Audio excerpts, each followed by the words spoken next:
And the one thing I'll say is they kept saying about what I said right after the insurrection. Because I think it was an insurrection caused by Nancy Pelosi. That was former President Donald Trump trying to rewrite history by blaming Nancy Pelosi for January 6th, which may have been an insurrection, according to Trump, but maybe not. Okay. All right. It's an insurrection if it's caused by Nancy Pelosi, but not if it's caused or inspired by Donald Trump. Got it. Okay. What a deranged statement to make, but of course, as usual, there's more. You see, after he blamed Nancy Pelosi, he said that he was the one who was actually attempting to put a stop to it. This was an insurrection, if it was an insurrection, which there were no guns, there were no anything except for the fact that they shot Ashley Babbitt. There were no guns, there were no anything, but if you take a look at my words, right after, you take a look at my speech from the Rose Garden, if you take a look at those 5 or 6 tweets, you will see very beautiful, very heartwarming statements. Go home, the police are doing their job, etc., etc. Beautiful statements. Very beautiful, heartwarming statements, perhaps. The best statements, the greatest statements. Okay, so first off, January 6th was carried out by thousands of self-proclaimed Trump supporters. And somehow that's Nancy Pelosi's fault. Okay. And then talks about, oh, no, there were no guns. I mean, if it was an insurrection, it was Nancy Pelosi's insurrection, but it really wasn't because, well, there weren't any guns. But wait, some of those participating in the riots have admitted to carrying guns into the Capitol. Now, thank goodness none of them actually used those weapons, those guns, but other weapons were used. You had batons, chemical sprays, flagpoles, stun guns, all against Capitol Police. Okay? I mean, sounds kind of insurrecty to me. Ashley Babbitt, as he mentioned too, she was a lone rioter to be shot and killed by police after one had opened fire on her as she attempted to break into the building through a shattered window. Now, the whole thing was sad, horrible, and unnecessary. The fact is, though, that she was there because of Donald Trump and the lies that he filled her head with in the heads of everybody who was there. Now, he claimed that I tried to stop it with the best words, the greatest words. In reality, of course, he actually waited to see that if it would work. And right as the Capitol was being overrun, he was fueling the fire. This is within minutes after Vice President Mike Pence was evacuated. Trump posted this.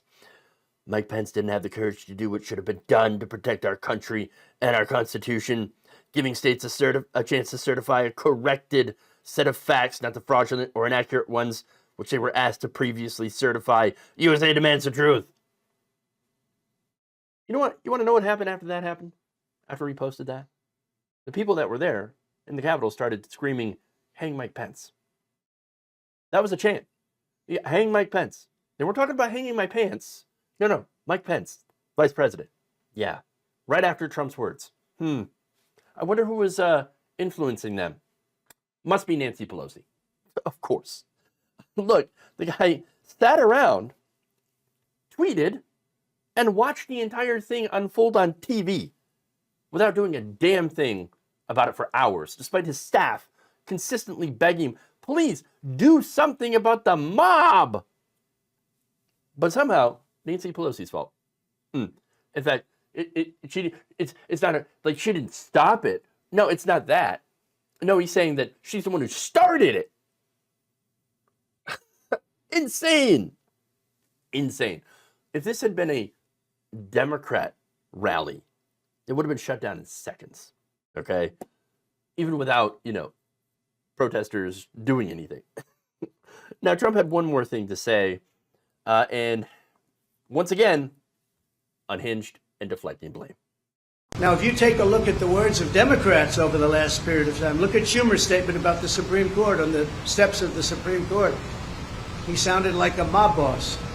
Take a look at any of them. Take a look at any.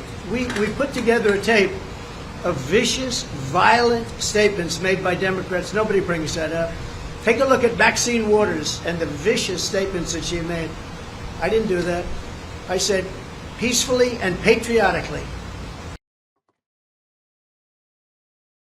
You see, it was the Democrats. They were saying things because, Maxine Waters, they're the violent ones, you see. January 6th, That they did it. It was an insurrection, but it also wasn't. What? This verbal diarrhea. That's what it is. Now, a spokesperson for Nancy Pelosi, Aaron Bennett, responded to this in a statement to the Daily Beast saying, quote, "No matter what unhinged lies Trump spews about the insurrection he instigated, as numerous independent fact checkers have confirmed, Speaker Pelosi did not plan her own assassination." Look, MAGA chuds were after her. They were after Mike Pence, as I mentioned. It was congressional Democrats and any Republican who voted to certify the election. That was their target. And the target was intimidation, to try to get them to vote for, to not decertify, so that they could bring in, these states could bring in fake electors for Donald Trump, which would undermine democracy. That's what the targets were, okay? It wouldn't make any sense for people whose side already won, okay, people who supported Joe Biden, to try to intimidate Congress into not certifying the election, not certifying Joe Biden's win. None of it makes any sense, but as usual, doesn't have to make sense when it comes to Donald Trump and his attempt to rewrite history.